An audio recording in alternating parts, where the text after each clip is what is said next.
अंत भला तो सब भला। रोली की शादी उसके माँ बाप एक आलसी लड़के से करा देते हैं। चलो, रोली की शादी हुई और हमने गंगा नहाई। और क्या, बेटियां तो होती ही हैं बोझ। हाँ, पर अब क्या चिंता, उतार तो दिया बोझ तुमने, अब वो लोग समझे।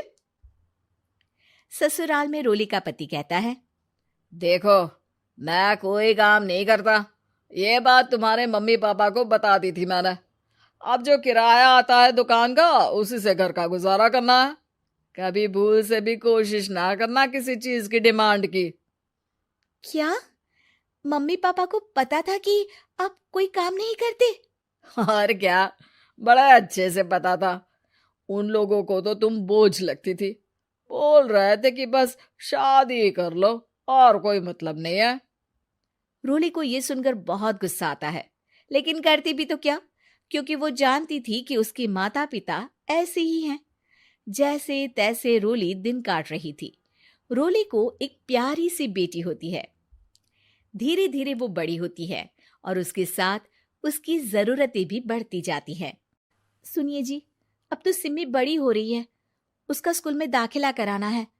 मैंने अब तक तो जैसे तैसे समय काट लिया, लेकिन मैं बच्ची की परवरिश में कोई कमी नहीं रखूंगी। अरे क्या है यार, अब तो लगता है कोई ना कोई काम ढूंढना ही पड़ेगा। अब पति रोज काम की तलाश में जाता और बिना किसी काम के वापस आ जाता। रोली समझ जाती है कि पति के अंदर अब काम करने की क्षमता नहीं है। वो बेटी को उच्च शिक्षा देने के लिए कुछ करना चाहती थी, लेकिन करती तो क्या करती। एक दिन रोली की सहेली कहती है, रोली, मेरी कोई औलाद नहीं है। अगर तू मेरी औलाद को जन्म दे तो मैं तुझे तेरे मुंह मांगे पैसे दूंगी। अरे, तेरी औलाद को मैं कैसे जन्म दे सकती हूँ? सरोगेसी से। बच्चा मेरा और वैभव का ही होगा, लेकिन कोख तेरी होगी। ये संभव है रोली। रोली कुछ सोचकर कहती है, मुझे मंजूर है, लेकिन मैं इसका 2 लाख रुपया लूंगी। अरे कोई बात नहीं, मुझे मंजूर है। रोली खुश हो जाती है कि एक बच्चा पैदा करने का उसे 2 लाख रुपया मिलेगा। वो घर आकर पति को बताती है, वो भी खुश हो जाता है। अब क्या था, डॉक्टर के पास जाकर सहेली का बच्चा रोली की कोख में पलने लगता है। मुझे 20,000 चाहिए मेरे बेटी के एडमिशन के लिए। हाँ हाँ ठीक है, मैं उसके एडमिशन से लेकर सारे खर्चे उसके अकाउंट में डाल रही हूँ। रोली की बेटी का एडमिशन हो जाता है। रोली को लगता है कि वो अब सब कुछ ठीक कर देगी। दिन और महीने आगे बढ़ते हैं। अब एक दिन, एक बात कहूं जी, काश इस बच्चे को मैं रख पाती। मैं अब इससे काफी जुड़ गई हूँ। अरे यार, पता नहीं किसका बच्चा है, अपने पास है ना अपनी मुन्नी। हाँ, लेकिन अब मैं भी इस बच्चे से जुड़ाव फील करने लगी हूँ। लेकिन मैं ये जानती हूँ कि ये मेरा बच्चा नहीं है। दोनों की जिंदगी ठीक चल रही थी, लेकिन कहते ना कि सुख का पल ज्यादा लंबा नहीं होता। एक दिन रोली की सहेली का फोन आता है। रोली, मुझे अब ये बच्चा नहीं चाहिए, मैं अपने पति को छोड़ रही हूँ। अरे लेकिन मुझे पैसों की जरूरत है, बच्चा तुम्हारा है, मैं क्या करूंगी? सहेली बिना कुछ बोले फोन काट देती है, फोन स्विच ऑफ कर देती है। लेकिन रोली के जीवन का तूफान यहीं नहीं रुकता। रोली, मैं इतना भार नहीं उठा सकता। आज पढ़ाई का पैसा मांग रही हो, कल को शादी, कॉलेज और पता नहीं क्या क्या। मैं तुम्हें छोड़ रहा हूँ, अपनी बच्ची उठाओ और निकलो इस घर से। अरे पर मैं कर तो रही हूं ना बच्चे के लिए काम, आप आराम से रहिए ना। क्या काम कर रही हो, देख रहा हूं मैं। ये छोटा शहर है, यहाँ लोगों को बात बनाते वक्त नहीं लगता। तो मैं क्या करूं? ज्यादा पढ़ी लिखी नहीं हूं, कैसे घर के खर्चे चलाऊं? और आप तो काम करना ही नहीं चाहते। हाँ, ना चाहता हूं और ना ही करूंगा। रोली को पति की बात पर काफी गुस्सा आ जाता है। ठीक है, अगर मेरे जीवन में संघर्ष ही लिखा है तो वही सही। इस वक्त पति होने के नाते आपको मेरा साथ देना चाहिए था, लेकिन नहीं, आपने तो इस हाल में मुझे घर से बाहर निकालने की बात कह डाली। देखो, ये सारी फालतू की बातों के लिए वक्त नहीं है मेरे पास। रोली, जिसकी कोख में किसी और का बच्चा था और साथ छोटी सी बेटी, पति का घर छोड़कर रास्ते पर आ जाती है। रोली के पास मायके के सिवा दूसरा कोई रास्ता नहीं होता। अरे रोली कैसी है?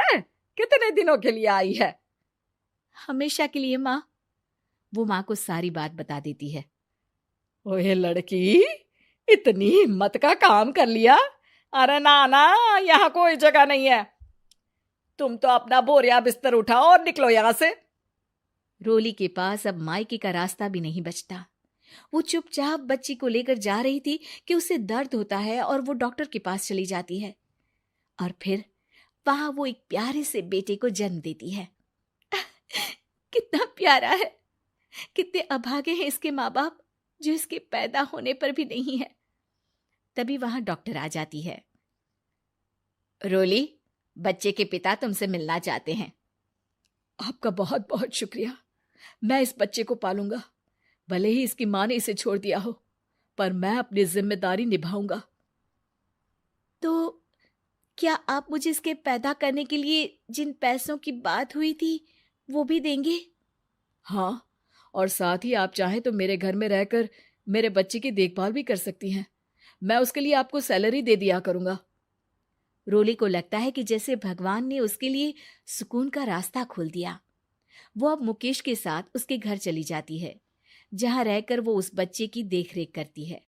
अब मुकेश के घर को रोली अच्छे से संभाल लेती है। उसके लिए खाना बनाने से लेकर बच्चों की देखभाल और घर की देखरेख। धीरे धीरे मुकेश को रोली से प्यार हो जाता है। रोली, तुम्हारी बेटी और मेरा बेटा बिल्कुल भाई बहन की तरह साथ रहते हैं।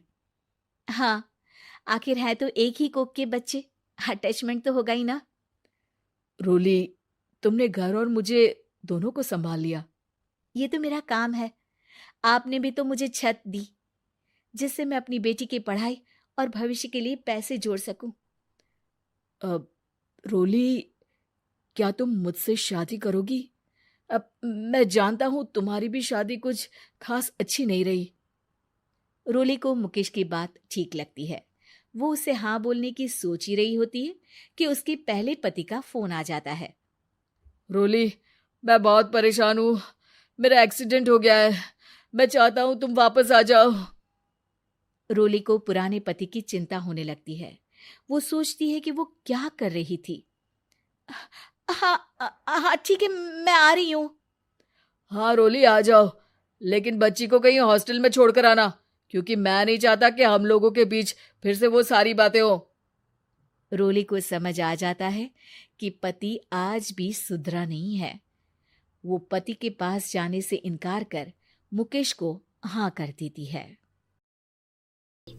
कृपया हमारे चैनल को सब्सक्राइब करें और सभी अपडेट्स के लिए बेल आइकन जरूर क्लिक करें। और हाँ, वीडियो लाइक और शेयर करना मत भूलिएगा।